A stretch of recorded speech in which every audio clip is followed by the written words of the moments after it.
Welcome to Popping Culture episode 24. We're back again. I'm Jay. I'm Adrian. And we're here on another Wednesday night talking about all of our favorite things. Like hipster beer. Yeah. Oh my goodness. So we mentioned this last week. I had to get this. So this is Church Key. I believe that's the name of the brewery and the beer. This is a Pilsner style beer. I don't know that we've had a Pilsner yet. We haven't. It's worth the effort. The harder it is to achieve your goal, the greater the satisfaction. It's even the photo of these guys is super hipster. Yeah, one's got the beanie and the other one's got those hipster glasses. And it's hard to actually read what it says on here. Yeah, it's not great packaging. The taste, we think, although the packaging looks cool. Right, no. So, okay, I take that back. The packaging is decent. Their attention to detail on what they put on there. Their print is very poor. So let's see what it says. Our home brewers, Lucas Jones and Sean Burke, have been crafting home-brewed beers in their garage for many years. So like 3? Right. They share their brews with their friends at backyard barbecues and over the holidays as gifts. They love this hobby and are passionate about their beer and the community they cultivate with it. Church Key Pilsner is a handcrafted Pilsner-style beer made from high-quality ingredients. Okay, so Jake, tell me, why is this called the Church Key beer? Back before the invention of pop tabs on cans, so like right now if I was to go buy like a normal can of beer or a can of soda, it's got that the tab on the top. You lift it up, it punctures a hole in there, and that's how you drink it. Back before that design got invented, to open a can, you'd have to use what's called a church key. And I actually had a conversation today about why it's called a church key, and essentially it's just because some of them are shaped like the big old church keys were. That's the only reason it's called church key. Okay. But when people talk about church keys, typically now they're talking about a specific type of bottle opener, the one that's got the pointed end. If you have most bottle openers now, you'll have one that's got 2 ends. One is the flat end. That's what most people use to open the tops of their bottles. The other end's pointed, and most people don't use that, or they use it incorrectly. Right. Now, the church key, the last time I saw a church key was on an episode of Mad Men, which obviously was a reproduction of an old Budweiser one. Right. But here we have one. So we haven't even opened this yet. We sort of opened it, but we haven't taken anything out. The funny thing about this is they have your cans. We'll take the can out here and show you. So you can see the top, nothing there. Whereas on a can that you would get now, it would have the little tab that you pop open. Inside the box, though, they include a church key. They do. So this is what I was saying. You've got the flat end. That's what's good for modern bottles. The pointed end is what you use to open one of these. And actually, since the last time I had this, they changed the shape of the can. Yeah, they really have. It's very much like a soda can now. Because before, this was just flat. Yeah. You wouldn't able to drink out of it. So when you said no glass, I'm like, yo, you can't drink out of these things. So it used to, when I got this last time, which I want to say was like 2-3 years ago, it looked more like your juice concentrate, where it comes all the way up and then it has the ringer on the top. Yes. So I'm curious how this is going to work now. Same as before.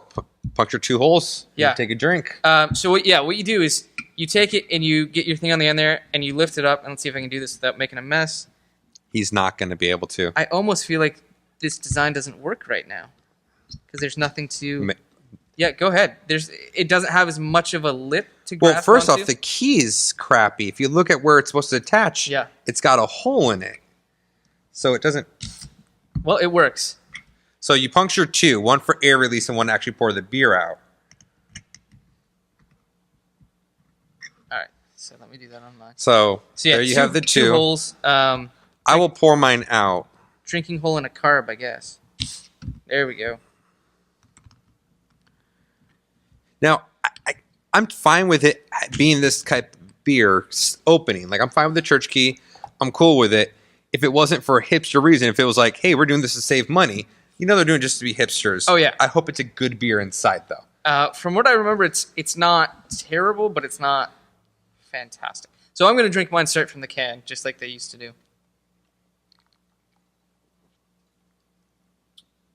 It's an okay Pilsner. I don't usually go for Pilsners. I don't generally go for Pilsners either. It's better than what I was expecting. Yes, definitely. So yeah, if you want to get a beer that's a little left to center out there to impress all your friends and say, look at how different I am, go for the church key. If you like Pilsners, go for the church key. It's not a bad beer. And that's the thing. If you like Pilsners, it is a good Pilsner. The problem I will say with it is not the 5% alcohol. It's how light it is. Like, I will down this thing in a drink. Right. It's funny. So on the can, they actually have instructions on how to open it. So they've got a 3-picture grid here. And if you look at the picture in the grid, it has the style of can that I was talking about where the flat. The top kind of, it's the same width as the rest of the can. That's funny. All right. Well, before we move on to... So a lot of alcohol says it tells you to drink responsibly, right? Mm-hmm. For this one, you need to drink very responsibly. No, I refuse to. I will drink as I have in accordance with a moderate level of responsibility, so long as my wife is not paying attention. Right. Hasn't got me in too much trouble yet. Why did you say yet? Why did you say yet? Because eventually my fiance will watch this show. Oh. Oof. She is not yet. But at some point, maybe around episode 100, she'll be like, oh, you do a podcast? Let me check that out. Guys, if you ever see me on here without Jay, she watched it. And please send condolences and flowers, because I'm going to miss him. Not as much as I'm going to miss you, CPA. Oh, you son of a bitch. I hope Oh, okay, guys. So you may remember a few weeks ago, we got an email from CPA. He decided he needed to send us another email, which is fine. I encourage you guys to send emails. Chastise, do whatever, make fun of us, poke holes in everything we say. I don't give a fuck. It's true. Just send an email. It's cool. And I appreciate that he sent it, and I love the interaction, CPA. I like it. I don't like what it says. And all I've read is the subject. I have not read anything else on this email. So we have not read it. You will hear us read this for the first time out loud, and then we will react. Okay. Gungans as good as the Ewoks. Adrian and Jay. Jay spelled wrong. Oh, yeah. I don't think he knows. It's all right. Jeigh. If you watched, it's on the bottom here every week, but you listen, so whatever. Please allow me to set forth a few arguments why the Ewoks are as bad, if not worse, than the Gungans. You son of... Gungans and Ewoks are equally bad. Gungans are an advanced species that is capable of using and creating technology most on par with other species in the Star Wars universe. They function as equals, if not superiors, to the humans they are allied with in Episode 1. Does arrogant make you an equal? I feel like they just think they're better. You know who else thought they were the better? The Nazis. It's true, folks. You heard it here first. Gungans are actually the new Nazis. Ewoks are Stone Age primitives. When comparing their attributes with the confines of the Star Wars universe, Gungans are obviously superior to Ewoks. As a film watcher looking at the Star Wars from the outside, the Gungans have two major problems. CGI, Jar Jar Binks. How about drooling when they talk and all their obnoxious noise? I do not include their annoying voices because the Star Wars universe is replete with annoying voices. Thank you. Trade Federation battle droids, the 4-armed Fast Order cook from Attack of the Clones, and our furry little friends from Endor, just to name a few. We don't even need to go into all the characters that have strange grammatical sentences, structures, accents, or forms of communication. The Ewoks have one attribute in their favor. They are cute. No, they're fucking adorable, dude. After excluding Jar Jar Binks from consideration, the Ewoks are the only species created solely for the pleasure of children. Okay. So much to say. I'm going to keep reading. Return of the Jedi is the worst movie in the original trilogy. The plot drags on for far too long through Jabba's palace in Endor, and then for conclusion of the film simply repeats the climactic ending of A New Hope. The Ewoks actually pull down what is already the least exceptional movie of the original franchise. We give the Ewoks a pass because we are too used to them, having grown up watching them. But when the film is watched with a fresh set of eyes, it becomes clear that the Ewoks are just as bad as they are pieces of wood. Oh, I'm sorry. Did you skip a line in there? I'm so angry. I'm thinking about other things to say. I skipped a line, yes. The Ewoks are past because we are too used to them, having grown up watching them. But when the film is watched with a fresh set of eyes, it becomes clear that the Ewoks are just as bad as the Gungans, if not worse. The Battle of Endor is ridiculous in extreme. These teddy bear best weapons are pieces of wood. Admittedly, they use wood to great effort, but when looked at critically, it's obvious that they should be no match for the Emperor's hand-picked troops. Ewoks in the Battle of Endor, out of feel-good nature to battle that grossly clashes with the drama of the confrontation between Luke Skywalker, his father, and the Emperor. Return of the Jedi has a lot of problems, and the Ewoks' existence is definitely one of them. It's time we recognize the Ewoks as the garbage they are. Please rewatch Return of the Jedi with a fresh, critical eye and try to tell me that the Ewoks are better than the Gungans. I understand the repulsion at the idea that Ewoks are better than the Gungans, but we examine logically, I believe it's much more difficult to argue in what way they are actually superior, excluding Jar Jar Binks, an obvious piece of shit. Best regards, CPA. Jay, why don't you say something? Here's my first argument with his case as he's presented it. He says that the Gungans are better, they're far superior, they have more technology, and therefore they're a better race, right? Yes. So my thing is, wouldn't the fact that the Ewoks could outmaneuver and outwar the hand-picked soldiers of the Emperor with less technology show that they are superior? They're not relying on ray guns or whatever the hell it was the those Gungans big had. bubbles that shot out. They're like, fuck it, we're going to tie up a couple logs and we're going to screw up an AT-AT. Really, the way... An AT-AT. But I'm with you on it so far. Really, what I think this boils down to is racism, CPA. It's just racist. You are essentially saying the Gungans are, let's say, English. They have funny voices. Every now and then there's an occasional piece of shit.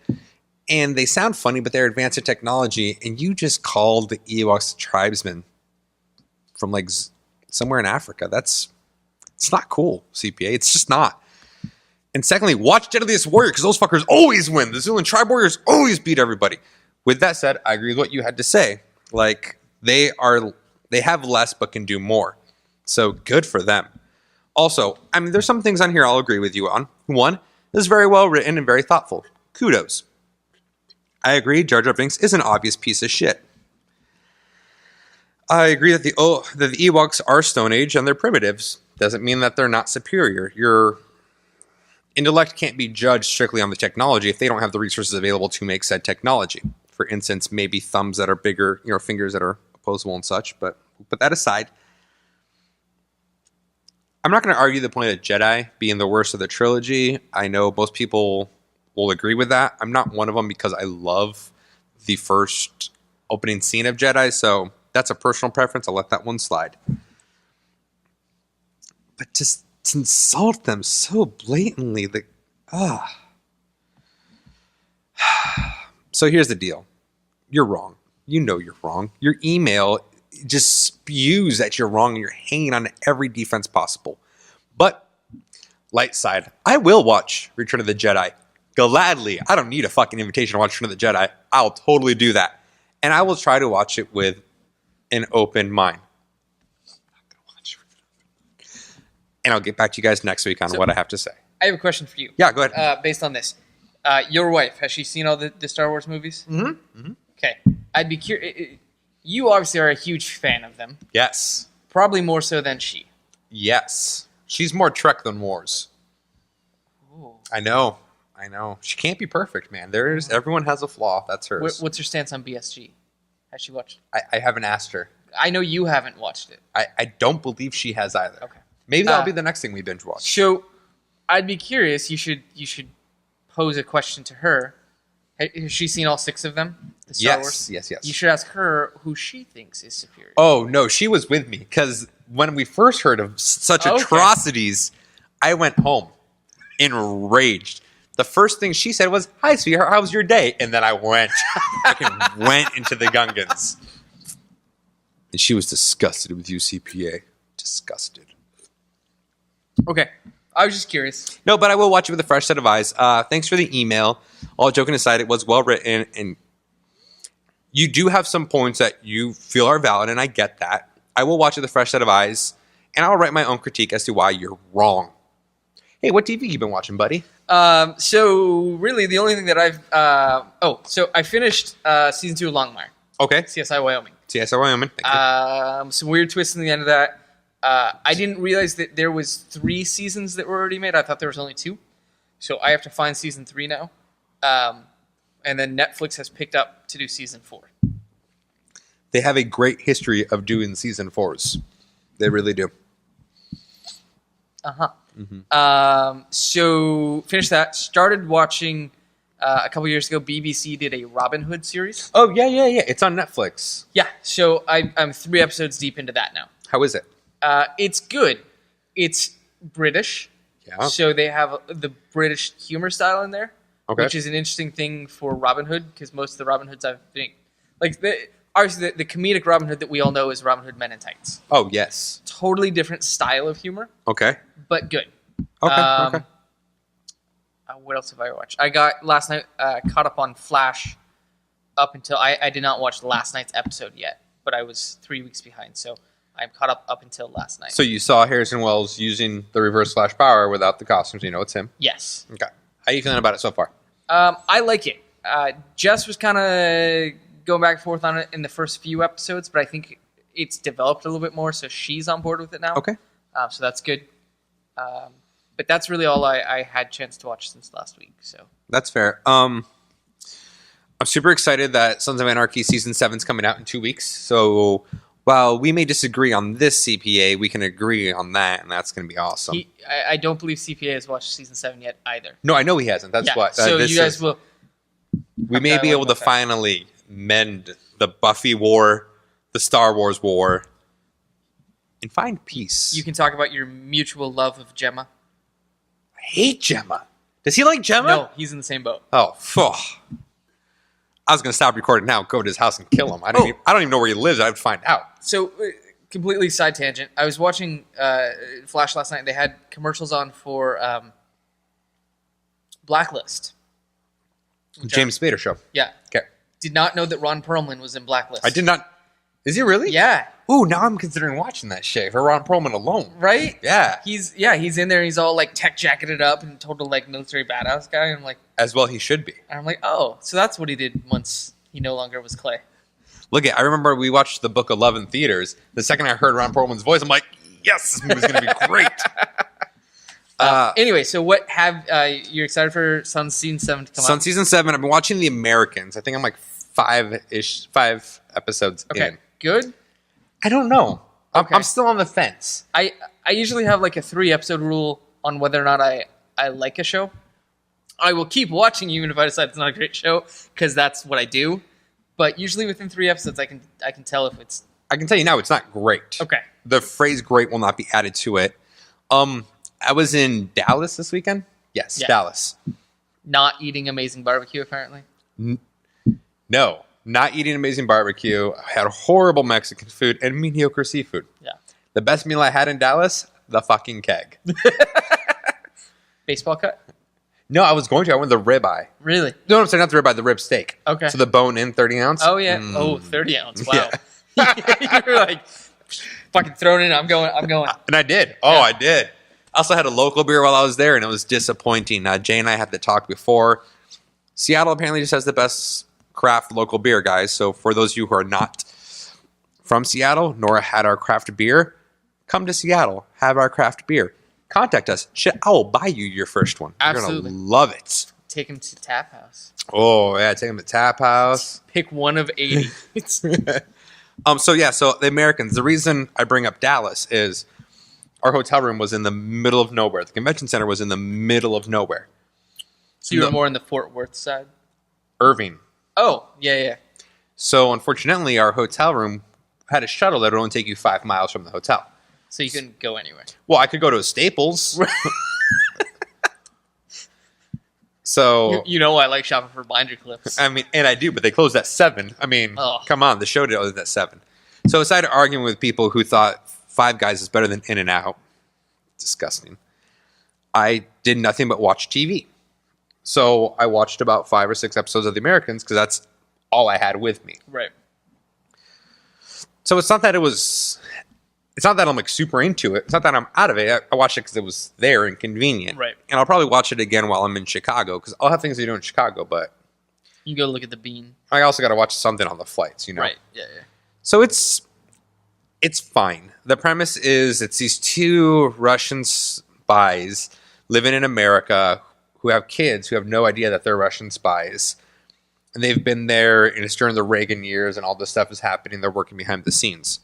I like the premise well enough. I like Carrie Russell in it a lot. I think she does a really good job not being Carrie Russell. Not being Felicity. Right.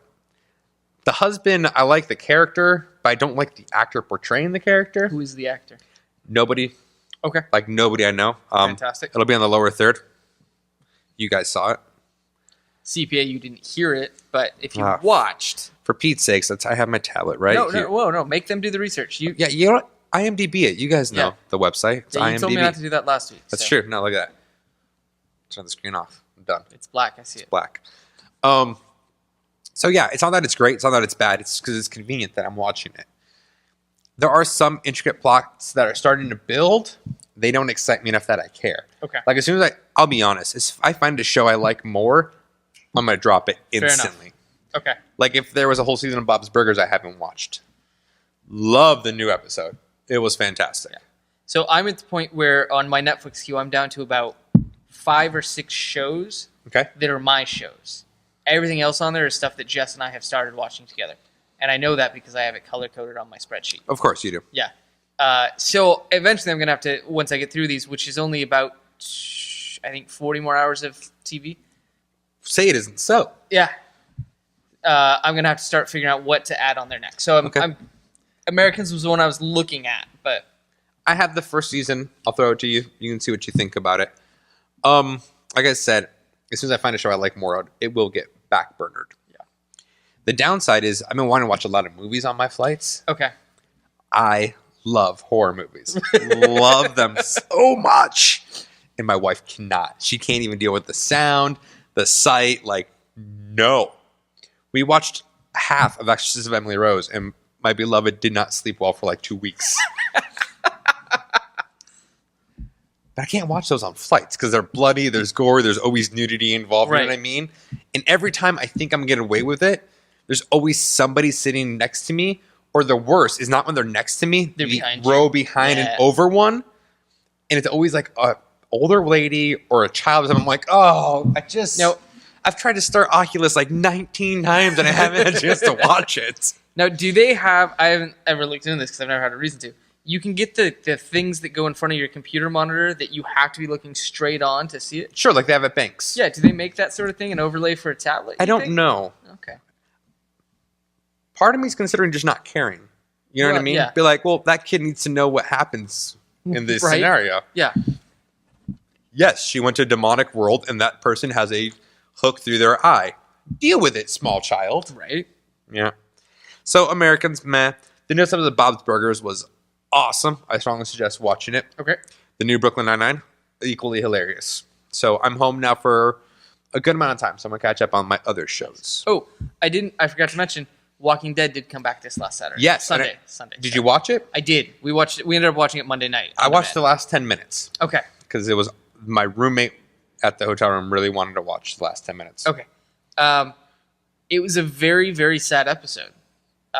There was a character who, spoiler, died. I won't tell you who, but it was a fan favorite. It was one of the people that's kind of one of the hearts of the show.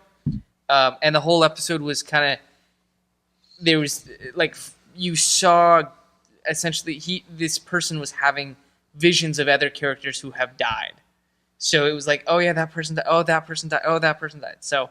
And now this person's dying. Yeah. So I know how he died. Right. So, yeah. You want to say it? Nope. Oh. I didn't even want to give away the gender of the person, but... There's enough males out there. I won't be that surprised. So, did you watch Better Call Saul? No. I was kind of going back and forth on it because I really enjoyed Breaking Bad. Okay. And I'm like, do I want to... Obviously, Better Call Saul is kind of its own show. And do I want to watch and have the chance of that end up not being a bad show and then sort of by, association... The highest premiere ever. Right. But only because it's a spin-off of Breaking Bad. Of course. If it was its own original show, it probably wouldn't have. Probably wouldn't. Although I do like Paul Odenkirk. He's very funny. Bob. What'd I say, Paul? Yeah. Yeah, okay. You guys may notice I get at least one name wrong a week. At least. At least. Yeah. There's so much going on in my head right now. Right. like arguments about Ewoks and Gungans.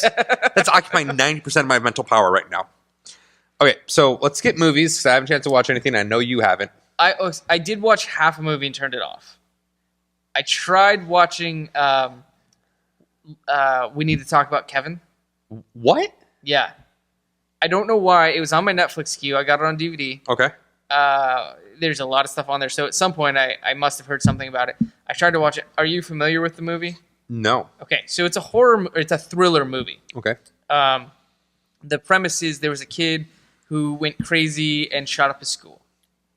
Did they have it coming? Well, I didn't get to the point. Okay. So basically, the movie is the mom dealing with the fallout of it and how everybody's treating her because she was the mother of a kid who went crazy and killed kids. Okay. The reason I turned it off is because it's one of those movies where it's played out of sequence. I don't like that. The only movie that I've ever seen that Don't worked say Memento. for. Don't say Memento.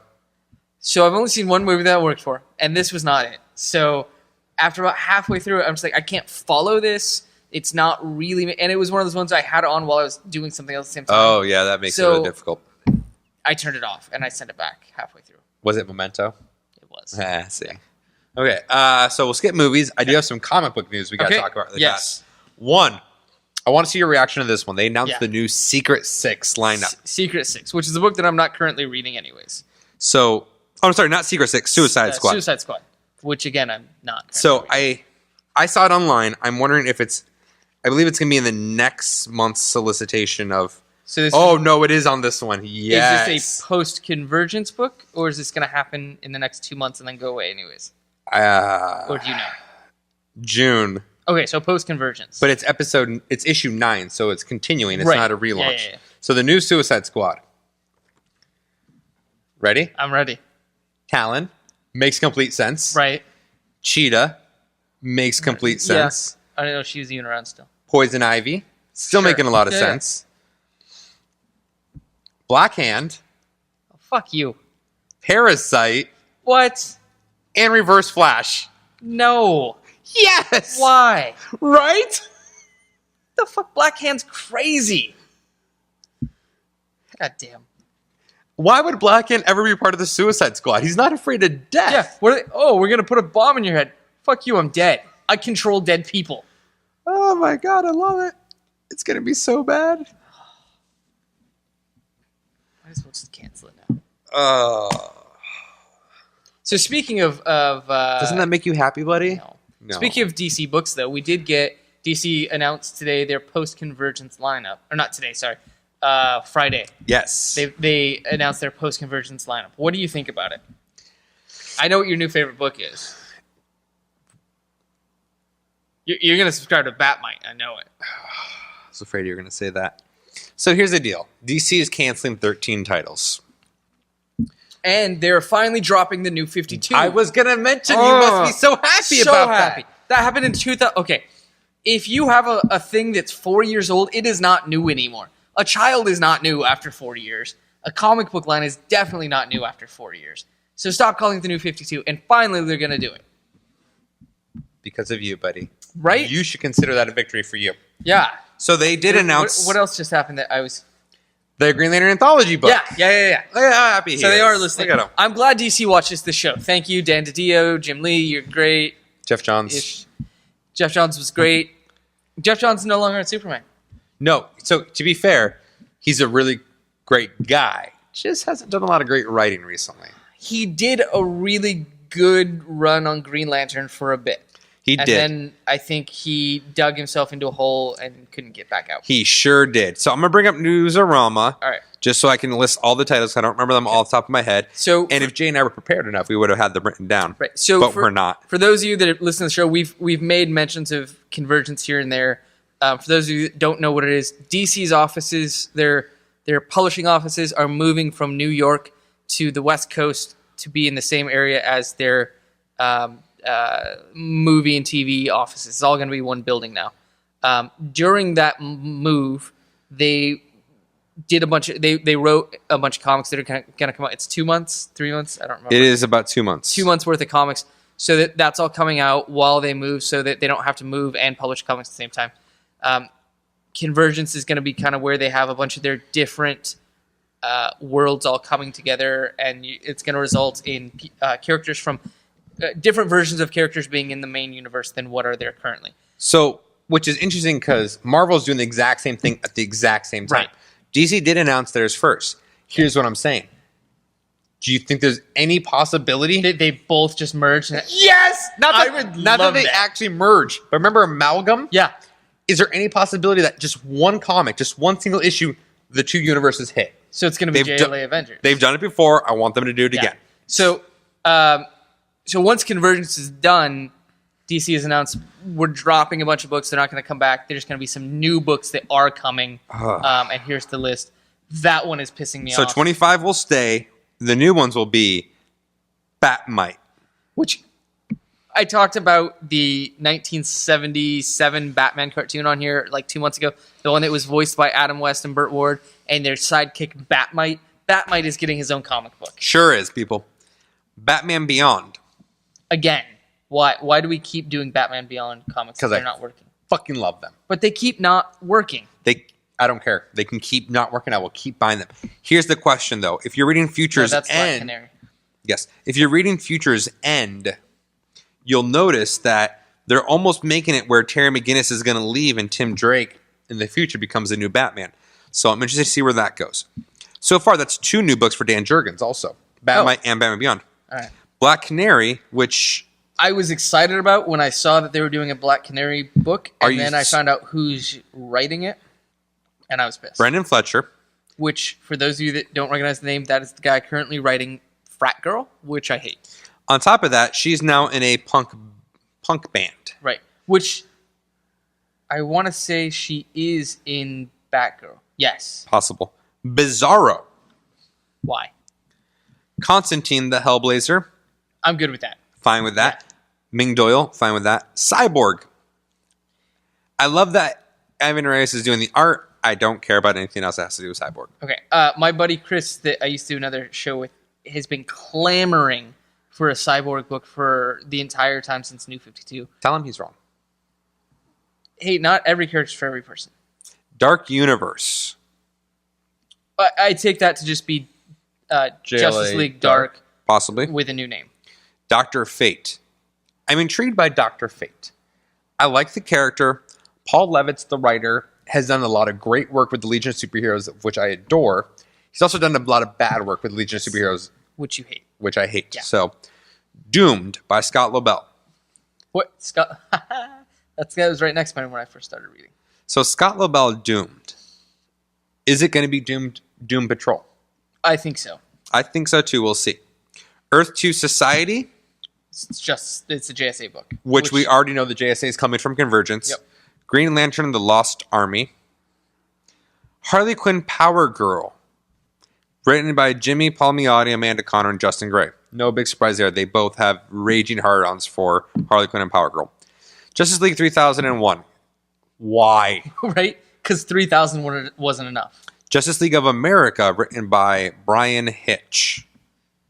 Now, is that going to be the same Justice League of America that's coming out now?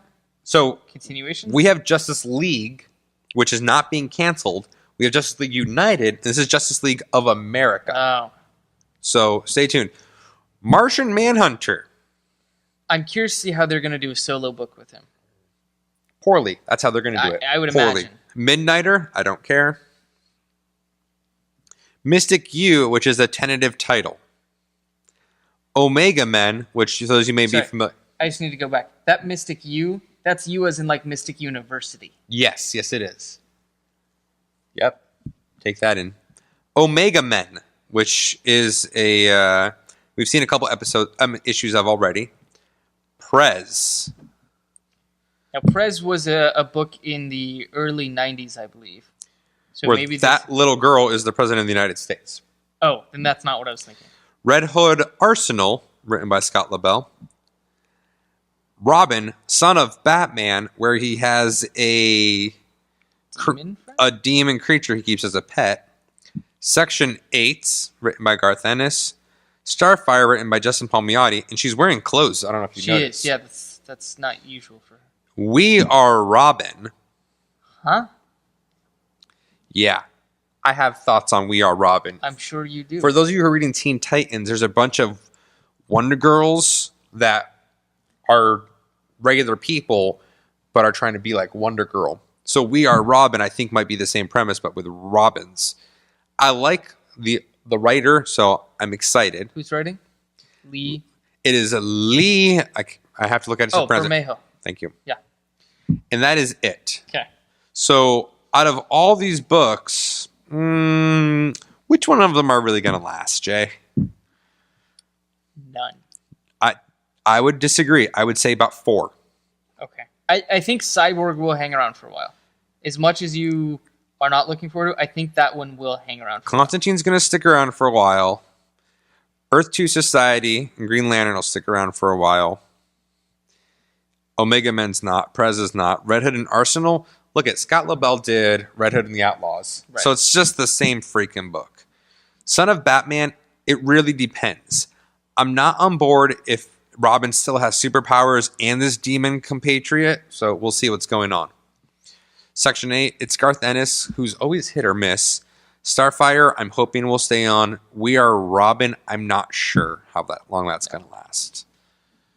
So one thing that I noticed when they announced the titles that are sticking around and the new titles, there's not a Supergirl title in there. There is not a Supergirl title which I'm kind of disappointed by because with the recent direction they're taking that book, I've enjoyed it. And I don't know if maybe they didn't include an announcement because they're still not sure how this recent development is being received. I don't know. But if there's not a Supergirl book after Convergence, I'm going to be very disappointed. Okay, fair enough. So that is the news that we've hit on. Let's hit on one last thing because I think we're taking up a lot of time. Yep. Our clock is not there. It is not. Somebody forgot to put the clock up. I bet you that was me. Usually is. So, Spider-Man. Yeah, Spider-Man. What do you think? He's got a lot of books out coming. Oh, you don't have enough to not talk about this. We're talking about his movies. Yes, there was finally the announcement a couple days ago that Spider-Man will be used in the next Captain America movie being put out by Marvel Studios. Civil War. It is likely not going to be Andrew Garfield portraying him. It is not likely. It has already been announced it will not be. Okay. They are going to go with a younger actor. So here's what I find odd about this. I realize that Fox has thought to themselves, well, shit, we're not doing Spider-Man right. Let's try to make more money on it. Sony. I'm sorry, Sony. You're right. Fox is X-Men.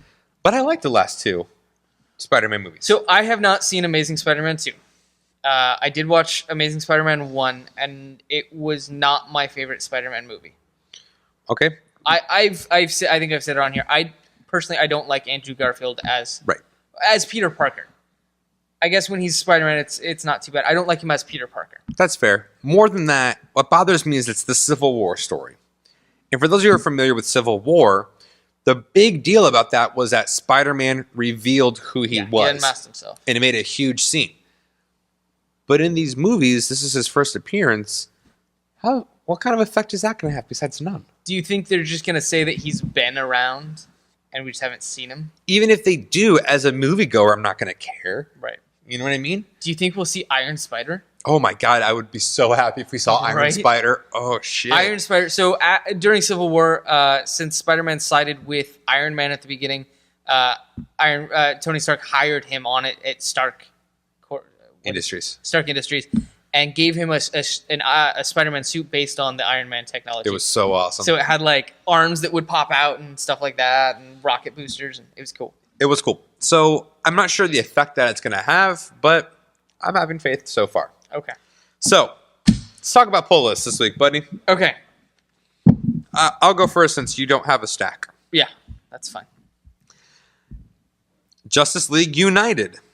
Spider-Woman, because it's part of the Spider-Verse. Uh-huh. Secret 6-2. All New X-Men. Guardians of the Galaxy. Nightcrawler. X-Force. Amazing Spider-Man. X-Men. Cyclops. The New 52 Futures End. Earth 2 World's End. Green Lantern Corps. And Star Wars Darth Vader. You were such a fucking Marvel zombie. What? You were a Marvel zombie. Why would you say that? Because, just the amount of stuff you're getting just because they're putting it out.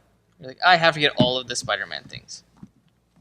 To be fair, yes, I do want to get all of Spider-Verse. But as far as that, the rest of the Marvel titles I get, it's because I like. All right. You know what I mean? Okay. Love Star Wars. I dig the X-Men. I like Nightcrawler, and I've been enjoying the book well enough, even though it's been canceled. Oh, did it get canceled? Yeah, I think there's only 2 issues left.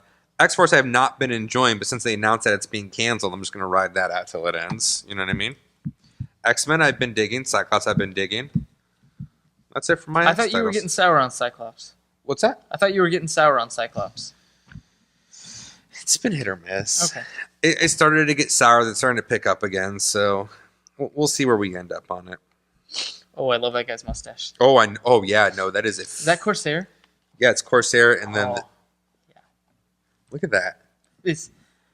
Wow. That guy could walk into a set of Sons of Anarchy and people would be like, yes, boss.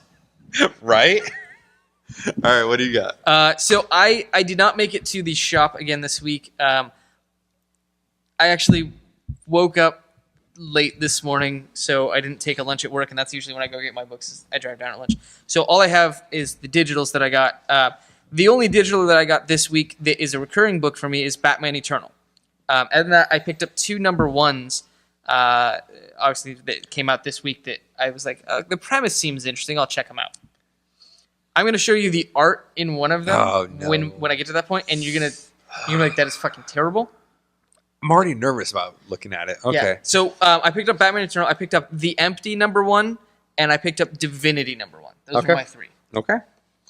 I will go first with my review of Star Wars Darth Vader. That's right, CPA. Star Wars. Are the Ewoks in this one? No, because this takes place after A New Hope. So for those of you who heard, I reviewed the Star Wars number 1, which took place after New Hope. This takes place right around the same time. And to my excitement, it again did a long time ago. Galaxy far, far away. Ba-da. And then a little. So I'm going to read you the scrolling. Vader. It is a period of insurgents. Rebel starships striking from a hidden base on the moon of Yavin have won a shocking surprise victory against the rightful reign of the Galactic Empire. I already love that it's taken the side of the Empire. You know what I mean? Yeah. The Empire's ultimate peacekeeping force, the Death Star, was destroyed due to an unforeseen design flaw. Without this deterrent, the rule of law is in danger. Chaos looms. For the 19 years after the vanquishing of the Jedi and his painful rebirth on volcanic Mustafar, Sith Lord Darth Vader has faithfully served his master. But now he has failed the Emperor and must pay the price. Okay. Sets up very dramatically. Right? I'm like, after you were with me when I read this, I'm all like, fuck, I'm so in. Right? Yeah. So in. Yeah. So it starts off with him going, first off, I should say it's written by Karen Gillan.